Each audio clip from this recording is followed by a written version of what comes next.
Hey y'all, come on in for some deep thoughts. Today I wanted to talk to you about organic versus non-organic produce products. I have two great stories that just stuck with me for all these years. First one, when my kids were little, we went to a little preschool co-op where the moms came and we took turns bringing snacks. Well, the moms knew that I wanted to try to feed the kids healthy. So this particular day, a mom brought regular bananas and organic cookies.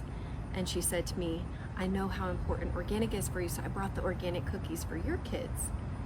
And I thought in my mind, well, actually, I'd rather them have a banana because that would be better than organic cookies.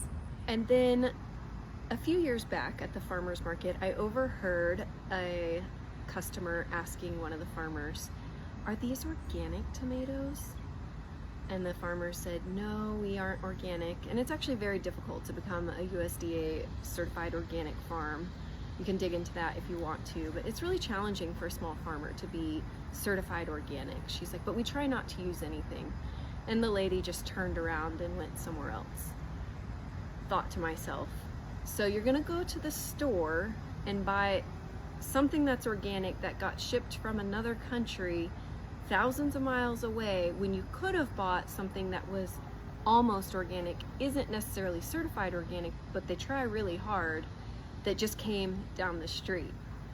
So just ponder on that in your grand scheme of life, of the hierarchy of what's the healthiest, what's the not healthiest. Well, ideally, we would want locally grown, sustainable.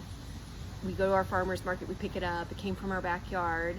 Next would be, okay, organic from somewhere else, all the way down to completely processed, preserved food.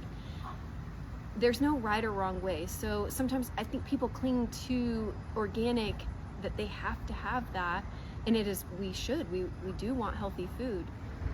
If it's not in your budget to eat organic, that's okay. It would be better to eat a green bean that's a regular green bean than no green beans at all. I hope to encourage you to go out and just eat vegetables and fruits and things that bring life to your body.